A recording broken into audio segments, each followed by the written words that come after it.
streaming. Let's see how this goes. Making it public.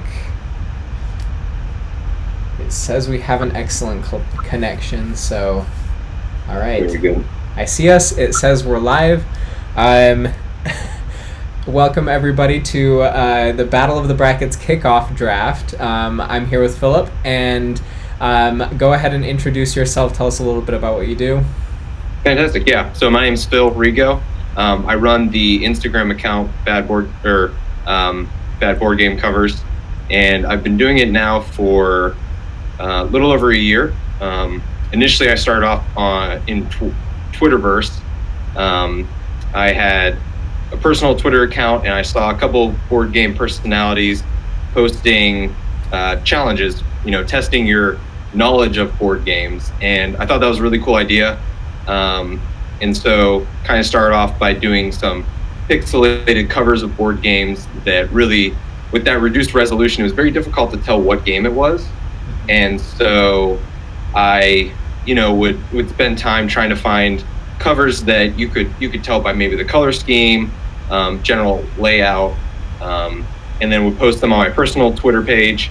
Eventually felt like I had a good enough following and understanding to create my own account, and from there I then realized that since it's a visual medium, more than anything else, I thought Twitter would be, or Instagram would be a good space for it.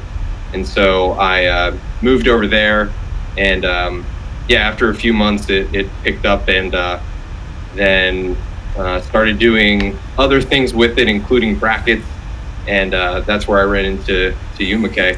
Awesome. That's really neat. And you recently relocated, is that right? Is that going okay? Yeah, so I grew up in Ohio. My wife and I recently relocated out here to be close to her family.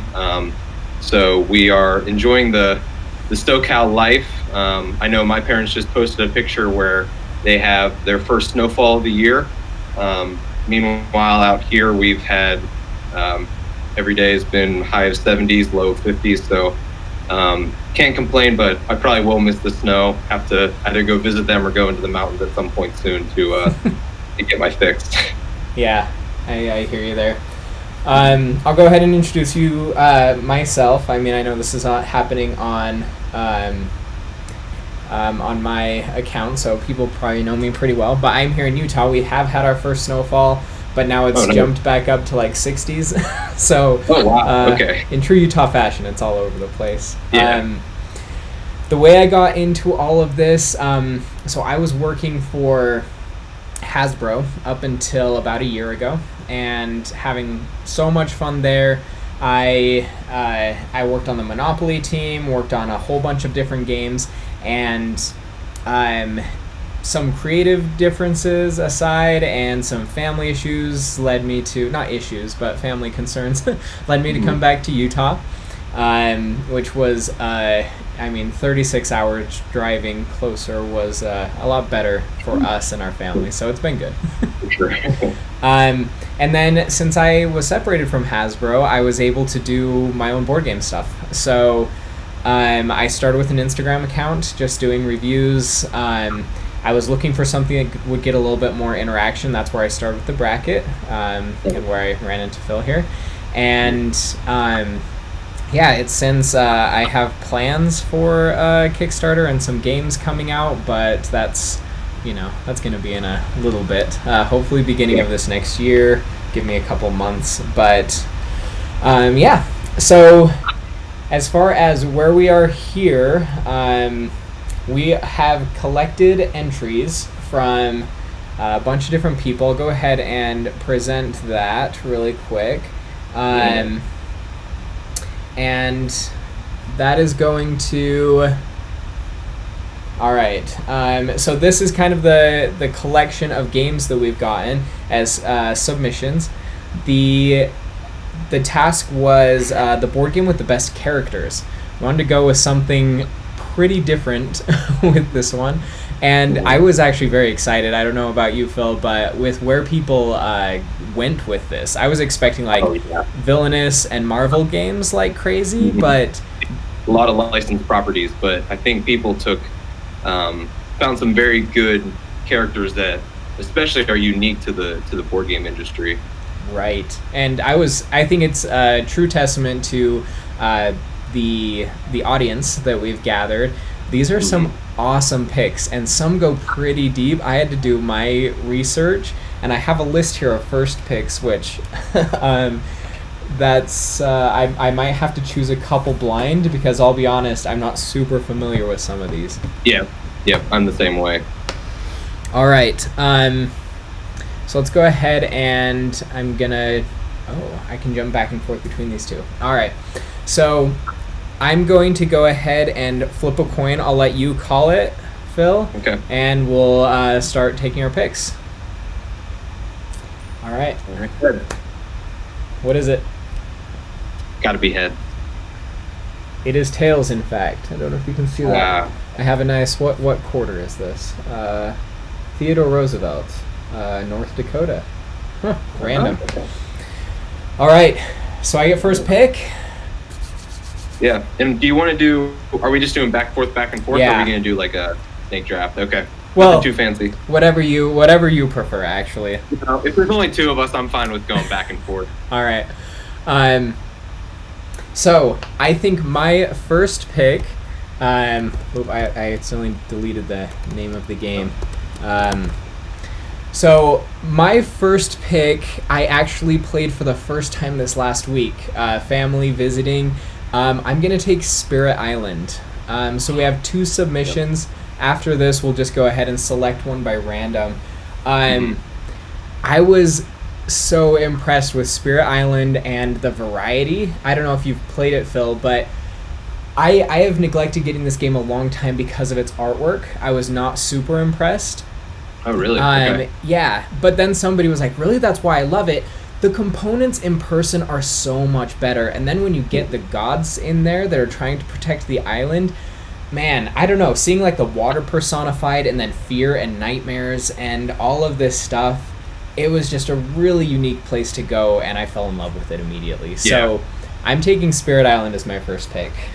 Yeah, the theme of the game is very powerful, going down, the wood components for the natives, the plastic components for the colonists who you're fighting against. It's a great package overall, and each of the gods with unique powers definitely adds a lot to it.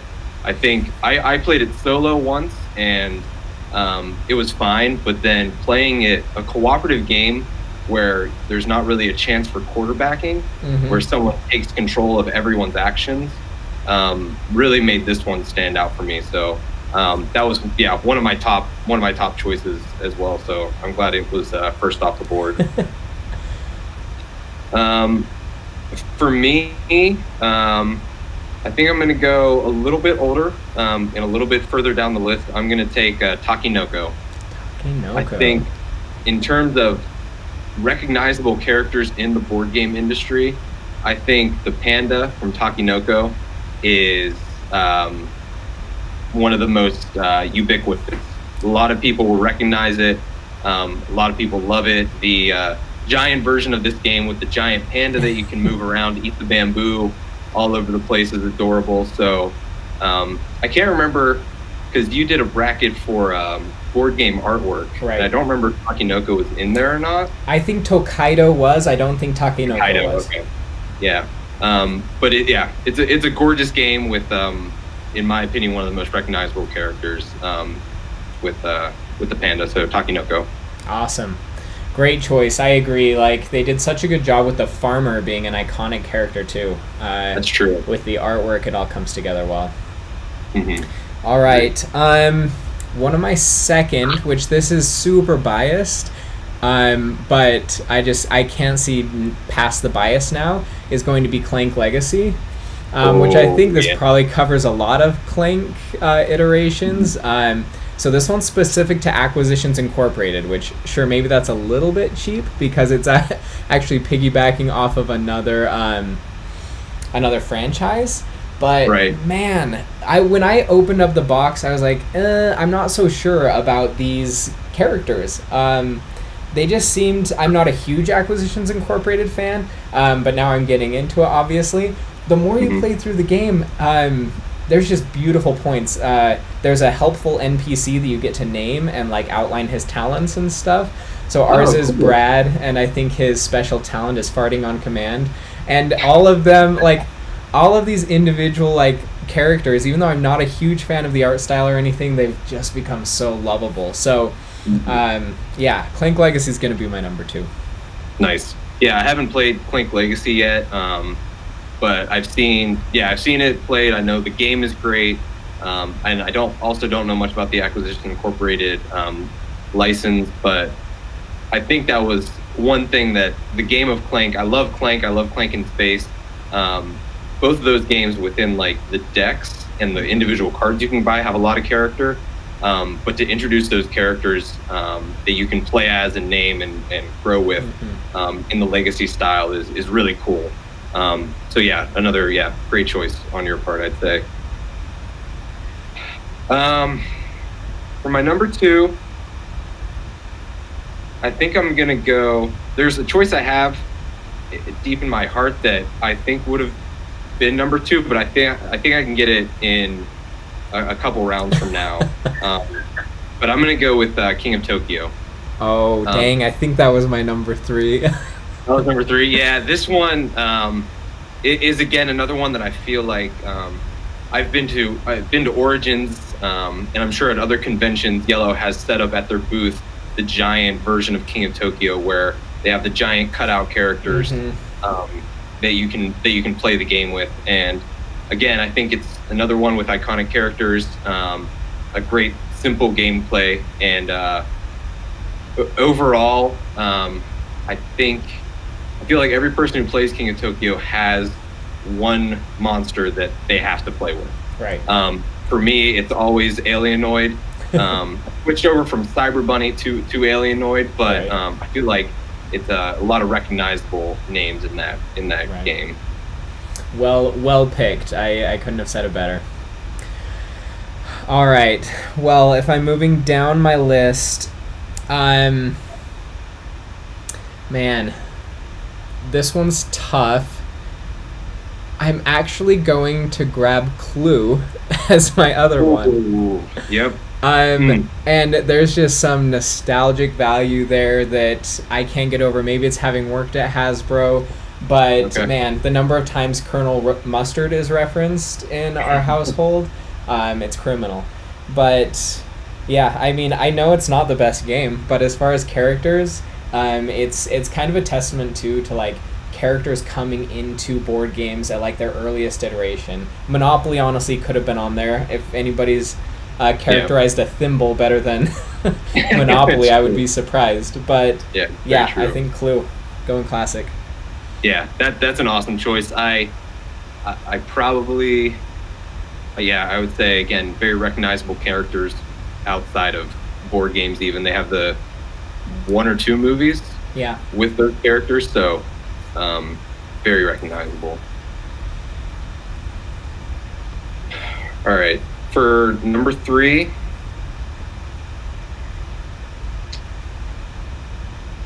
number 3 we'll go with my sentimental pick for Smash Up. Awesome. So in addition to you on Instagram, another account that I've been interacting a lot with is the Smash Up guy. And so when he submitted this pick, which did not surprise me at all. Nope. I was very happy and knew that I wanted it pretty high up in my draft order. It's the game of Smash Up has expanded, beyond the initial 8 factions, which had some pretty not bland but very general titles in terms of pirates, ninjas, robots, and they had some like good characteristics in there. But a lot of the expansions since then have taken on. Have been like spin-offs of certain IPs, and just had a very rich theme with a lot of very cool characters. And my wife and I love this game, and it's probably between us, it's the most played game for us. So so Smash Up is going to go number 3 for me. Smash Up is one that I've had a really hard time getting on board with. There's just a lot of reading, and But I know it's just because I don't have a group that loves it. But yeah, that's a conversation for another time. Right. And I think that is one thing that I've realized is my wife, we've played other games similar to Smash Up that are very very confrontational, cards, a lot of reading, and they just don't sit with us. Right. For some reason, Smash Up has passed those tests, so that may be just the thematic sense that got us there. Awesome. All right. I'm gonna go with Jaws of the Lion next. Okay. That was another one that I actually played quite a bit over the Thanksgiving break. Right. And I don't like dungeon crawlers. That's just like my disclaimer for me. Dungeon crawlers are not my play format. I feel like they're slow in a turn. It just feels like there's this expansive board and you just don't ever get to do much. It's like watching an action movie in slow motion. It's just come on, I want to see like a fast punch. And then anyway, Right. But I only played I think 2 rounds, but with the same character. I think it was the Red Guard. But there was also something to that. The names of the moves, I think like the Flame Shroud was one where every time an enemy gets close to you, they get damaged. And so to like light up your Flame Shroud and then pull enemies at you was like a super reckless and like awesome way of playing a character. And so while I still don't think the game is the best in the world, the character really brought it to life for me. Like I could imagine, like I could really get on board with this character's moves as well as just like the personality of like playing it like loose and reckless and just like pulling enemies, although that's dangerous. I don't know. It's just a fun play style. I really appreciated it. That's really cool. So not to ruin another pick on the board, but do you know if those are the same characters that are in Gloomhaven? No, they're different. So okay. I have played a little bit of Gloomhaven with the same family member who brought Jaws of the Lion. So I picked Jaws of the Lion because there's only 4, and so I think you get to know the characters a little bit better than in Gloomhaven. Right. Okay. That makes sense. I played the first scenario in Gloomhaven, and none of Jaws of the Lion, but I do think it's a really fascinating game that if I can find a group, I'd be interested in trying it at some point. You need a group. Yeah. All right. So number 4 for me, I'm gonna go back down to the bottom for Time Stories. All right. So K Plays Games specifically picked Asylum, which I think if I were to choose, I've played the entire White Box series of Time Stories, right. But definitely that first campaign in the Asylum is the most memorable for me, where kind of the whole system, the whole premise of the game of Time Stories is introduced, was just mind-blowing to me. So those characters from the Asylum who all had some strength that you were looking for, but then also these ridiculous weaknesses that, there was someone who had an addiction, so you could power them up, but there was this addiction mechanic that kind of built in, that really made you feel like you were embracing these characters. So, Time Stories, I love the game, I love the system, and specifically Asylum is one of the best settings with one of the coolest character sets I've seen. That's cool. I've actually never played Time Stories, and consequently I don't know much about it because it's like a one-time play. So I've kind of like avoided seeing anything until I can actually play it. So nice. I'm gonna take your word on that one. Cool. Yeah. I'm gonna go with Small World next, with no preamble. It's something about the illustrations, and that's the funny thing, I actually don't like area control games very well either. Small World though, like these little disposable like minions that you can just like crawl across the board, then like put them into recession, and then like as they get mixed up, so you have like the immortal Amazons and stuff like that. Like there's some really fun flavor that goes into Small World, and I don't know, I really appreciate the art. I don't know. Making a area control game that I actually really enjoy gives me a little bit of love for the game too. Yeah, Yeah, that's one. Yeah, another one that has a lot of confrontation that I don't mind, and being able to combine the different powers and races is a really, really fascinating thing. So Yeah. that one, and then they came out with the League of Legends, or no, small. Oh, the War. Yeah, Warcraft. Warcraft. Small World of That's Warcraft. right. Yeah. So that was really cool. Yeah. Haven't played that one, but I love that the system kind of invites these characters in different races and classes. So it's it's a very good one. My next pick, I'm gonna go with Seven Wonders Leaders, which Board Game Angel submitted, and on her page she posts every Wednesday something about Seven Wonders, which is really cool, and she highlights the Leaders expansion a lot. And this is one, if I made a list of board game expansions that are necessary or enhance the game of the base game significantly, I would say Leaders is up there. I love when you add that element into the drafting of the Seven Wonders system. It just enhances it greatly, and the historical leaders that you can add to the game are really cool as well. Yeah. Great pick. That was definitely high on my list. Is that the account, Board Game Angel, that posted like the distribution of like men versus women in the leaders? Because I remember they did an anniversary pack that was all women, like all historical women leaders, and I was super impressed with them as a company to do that. It's like definitely a fan of equality in the space, and it's just good to see like powerful women in like that role. But yeah, I agree. Fantastic expansion. I love Seven Wonders. All right, man, this is getting down there. So for my next one, I'm going to go. I don't expect this one to go all the way, just because of the number of people that know it. But Moonshiners of the Apocalypse. So I had never heard of it. I was like, "What is this game?" I looked it up, and immediately the characters I was laughing at the art style. They were just so awesome. Like this kind of ironic, satirical take on almost like a Walking Dead, where you have like the happy flapper and stuff, that I was just like, oh my gosh, this is amazing. I just think they did a great job on nailing those characters in like a post-apocalyptic like survival world. I was like, yes, I know these people.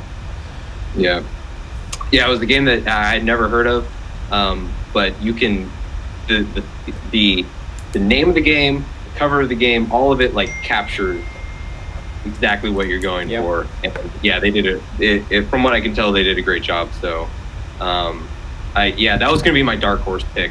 I hope it goes all the way. Yeah, that's what I'm curious to see with the voting in the bracket. How much the game will weigh into people's decisions of,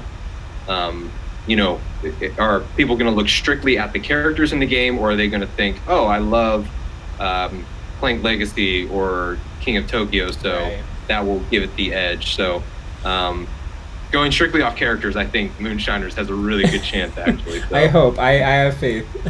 Yeah, that's awesome. My next pick, I had still rolling around in my head, but I think I'm going to go with Too Many Bones. That was up there for me too. Yeah, I think this game, I played a demo of Undertow a couple years ago at Origins, for 2019, so last year.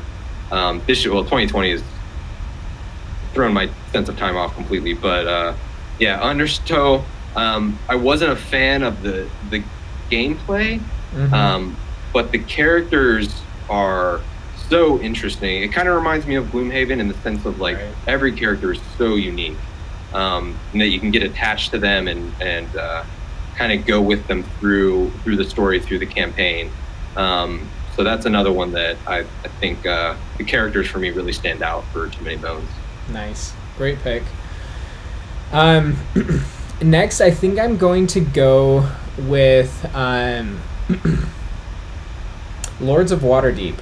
Once again, Mm. another Hasbro-owned company, which Right. I just love what Wizards of the Coast does with cross-pollinating their properties.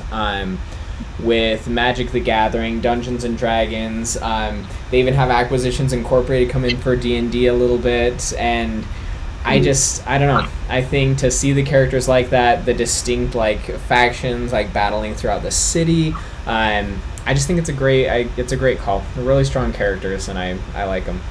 Thanks. Yeah, that's awesome. I think I'm gonna go with my next pick. I think I'm gonna go up to Call to Adventure. This was a game that I didn't really know much about until I walked into the board game store one day.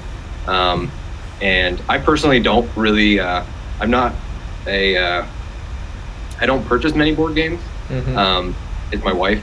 So I am more of I do all the research. I figure out like, okay, here's my list of priorities. Here's the 10 games that I would love to buy right now.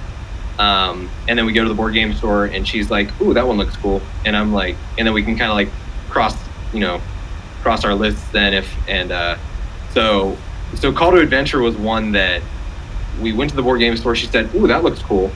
And then as the owner explained the game to us, I thought it was a really fascinating character building kind of game. And so there aren't necessarily like specific characters, at least in the base game. There aren't specific characters, but throughout the game, you're building your character, you're building the backstory, talking about their origin, what's their motivation, and then ultimately like what they're becoming. And in the rules, it says at the end of the game, you describe your character's adventure, their journey.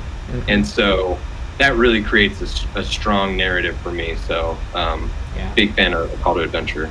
Great choice. I loved that they did the Stormlight Archives version as well. I don't know if you're a Brandon Sanderson fan. He just released book 4 of his Stormlight Archives. Oh, okay. Sorry, it's all that's on my brain because I'm just listening to the audiobook like nonstop. Oh, nice. Yeah. I'll put that up. Okay. Highly recommended. Each audiobook is around like 53 hours long. So if it's too much, I don't blame you at all.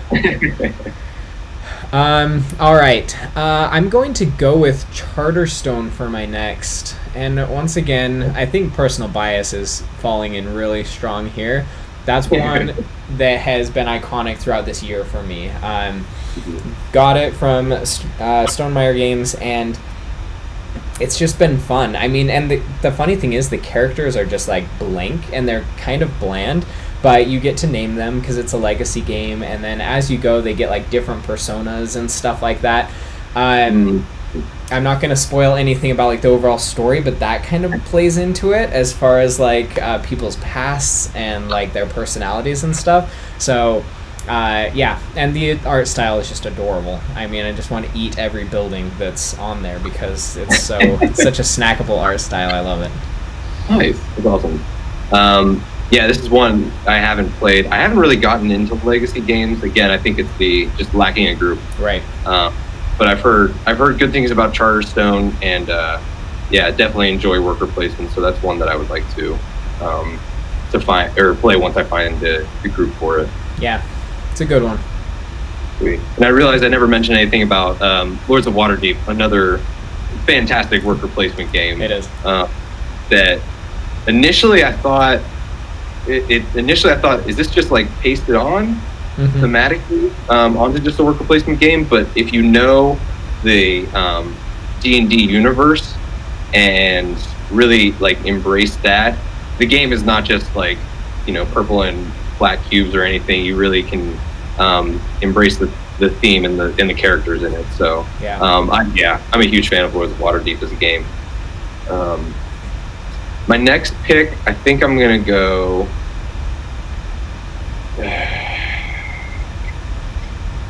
I'm gonna go with Mechs vs. Minions. All right. I think really cool that Blizzard, or I guess Riot Games, but Blizzard took their license and with the force of the mass that they're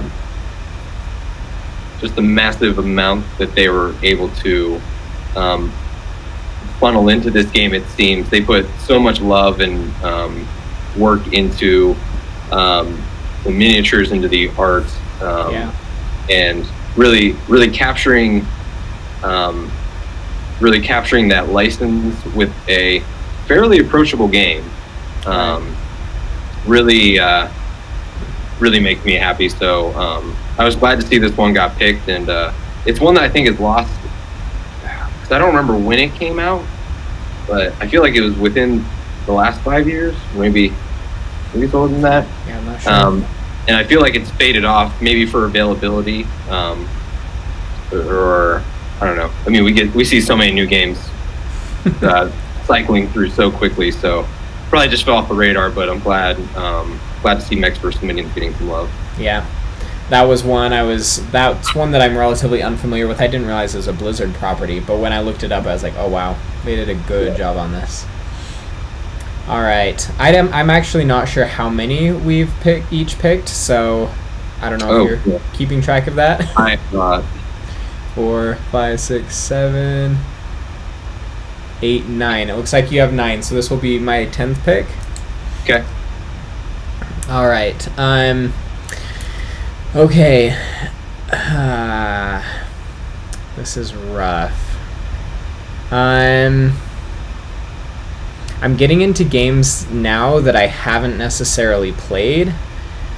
I just can't pick Scythe. It's shown up in too many other brackets for me. Yeah. I'm actually gonna pick Role Player. Nice. I don't know how it's played. I'm anxious to play. Well, I mean, I know roughly how it's played. But I know it's based off the D&D. Build your own character. You got Call to Adventure, so I feel like I have to take my next one that can you can just kind of like build throughout and develop your own player. But I honestly, it's a little bit of a blind pick. Yeah, that was one. Kind of felt the same way as Call to Adventure, but I'm also not familiar with it. I know people have praised it, but I haven't gotten a chance to play it yet either. Yeah. Next, I'll go ahead with HeroScape. Very Classic. old title that I don't know. I don't remember much about it. I remember that my cousin had it, and we would kind of, we played it. We also made up our rules and played a modified version that may or may not have been advantageous for whoever made up the rules. I'll keep it there. But yeah, just a fascinating game that hopefully is being reprinted. I hear it is. So what they did, this is another Hasbro property, they took it and they rebranded it as Magic the Gathering board game. So if you do want to buy a copy, Magic the Gathering is HeroScape, as far as the board game goes. But I don't think it did super well under that. I have heard rumors of it being reprinted as HeroScape as like a retro throwback. But yeah, I'm not positive. Yeah. Interesting. All right. I am going to go with Eldritch Horror next. Another game that I haven't necessarily played a ton of. Actually, I think I started a game one time with someone, but we ran out of time or something like that. I just know that I love H.P. Lovecraft, Cthulhu, all things in that realm. So, although I'm less familiar with it, I do know that I love the content. Yeah, I watched online, a game of it played, and it looks like a great time. Looks like a long game. Yeah. A lot to set up, but it looks like a blast.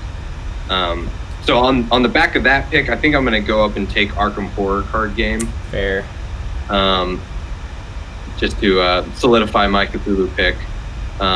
This one I'm interested. I would like to buy at least some content for it because I've also heard that you can solo it. Right. And so I'm very much into finding some good solo games, and so this one's one that I haven't gotten a chance to play yet, but would like to check out. Yeah, that was definitely, it was between those two. I went with the heavier, which is maybe a mistake, but yeah, those are two that I actually think the reason I've never bought Eldritch Horror is because of how long and intense it is. I just don't know that I can justify that time regularly, and I definitely don't have the group for it. Right. Okay. Okay, so my next one, I'm battling between these two that are right next to each other, Evolution and Fog of Love. Evolution I like, Fog of Love I hated, but I think Fog of Love has really interesting character things going on. It really does. In the end, I think I'm going to go with Evolution. Okay. Just like the weird, like, animal building that happens. I thought it was a unique take on characters, first of all, that you can get, like, these resilient species kind of mixing with each other, that you can, like, develop these flying, I don't know, these odd, like, flying animals that can evade ground predators and stuff like that. I don't know. Yeah. It's a weird take on characters because they don't feel like characters. However, I like the game enough, and I respect the pick. Yep, I think that was good rationale for it. Yeah, I liked Evolution, and again, I think it's an interesting blend here of games where there's distinct characters and there's games where you can kind of build interesting characters. Right. Which I think is I'm actually going to take Fog of Love. All right. That's one that my wife and I played, and we hated because I think we played it too close to the chest. Yeah. And ended up, actually getting into kind of real world. It felt like you were cheating a little bit, right? Yeah. It was weird.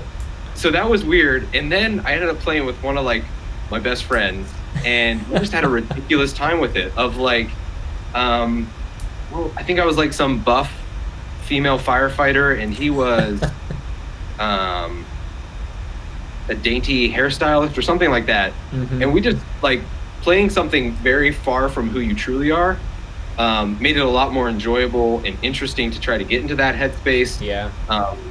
And also try to get into the headspace of your partner, who's then trying to figure out their headspace as well. It's it's an interesting game as long as you don't try to embrace the relationship aspect of it too much. Right. Yeah, that it's a weird time, but that's good to know that you played with a friend and it was actually enjoyable, because I was like, I'm trying to imagine the scenario in which this game will be fun, and I was just like, it's not with your spouse. I don't think that's a great idea. Just way too hard to divorce yourself from like the questions that you actually want to hear their answer. Like, I don't know. I feel like there should be an adaptation for like, okay, we're really playing as ourselves now. Yeah, that would be cool to see. But yeah, I'd recommend with a friend if you want to try it again. Yeah. Okay, so I believe this is my 13th pick. We're getting down to the last ones here. And it should be a disclaimer. Things like Root and Scythe and Everdell, there are some of these that I'm intentionally not picking because they've shown up in so many other brackets that I just want to see other games get a shot. And I don't want to see Everdell go to like the second round again. You're still welcome to pick them, of course, but I think we both had this discussion of like, you know what? We've seen some of these too much. Yeah, that's exactly how I feel. I'm going to pick Crusoe Crew. I believe from my research, I believe it's kind of like more of a novel adventure, a little bit more D&D style, where you go through more of a story than an actual game. But man, I fell in love with the illustrations, and I do not know how Robinson Crusoe, of all topics, has gotten so many board games based around him. I mean, we have Robinson Crusoe, Friday, the Crusoe Crew. I mean, I feel like there's more interesting novels. I don't understand it. But yeah, I fell in love with the art style, and I was like, all right, I can get on board with these adorable little characters stranded on a desert island. Yeah, that was a good one. That was another one that, I didn't know anything about, but the characters seemed to really sell it. I'm going to go head down to one of the other few games that I'm well familiar with is Sushi Go. All right. I was trying to figure out if I should pick this or not, because the food is not characters. Mm-hmm. They are. It's you got the dumplings, the pudding, like right. the weird faces on each of the different rolls.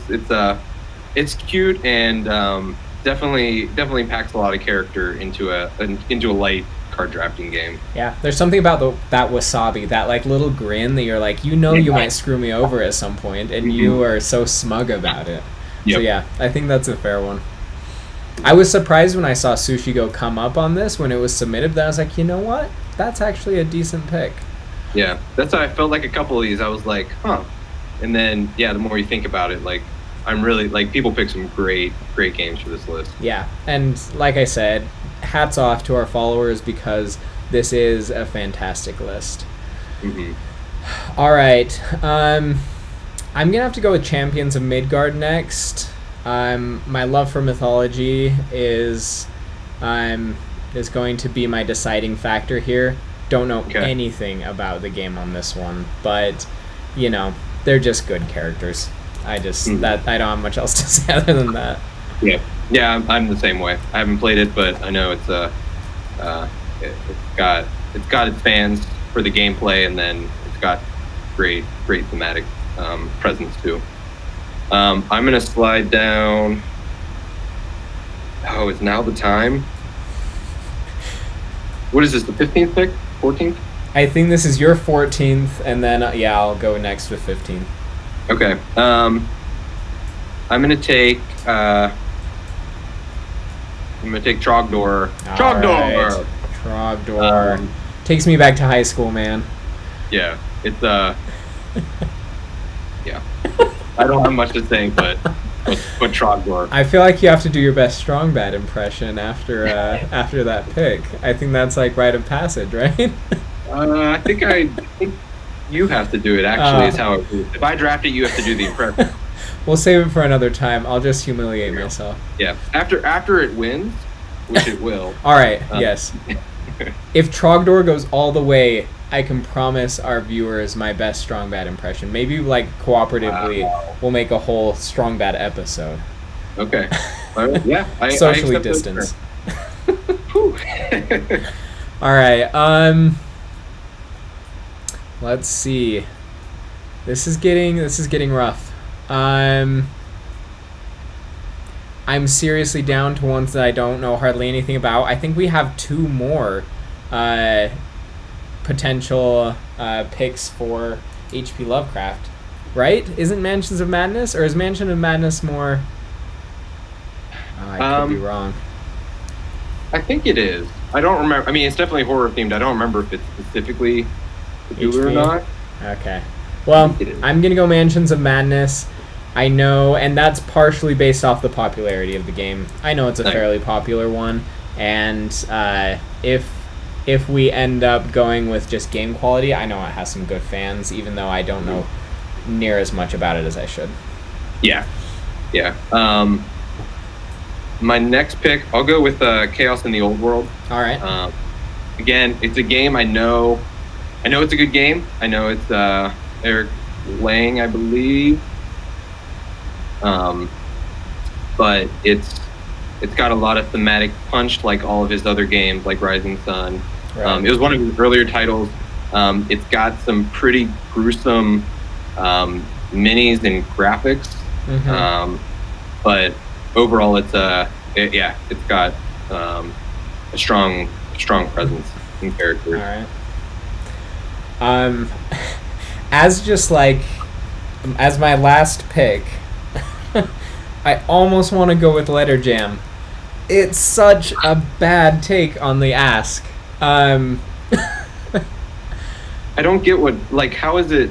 Are there because I played a prototype. It's characters as in letters are characters. Not like personality characters. Like it seriously took me so long. I was like, why would they submit Letter Jam? I was like, it's such a bad take on it.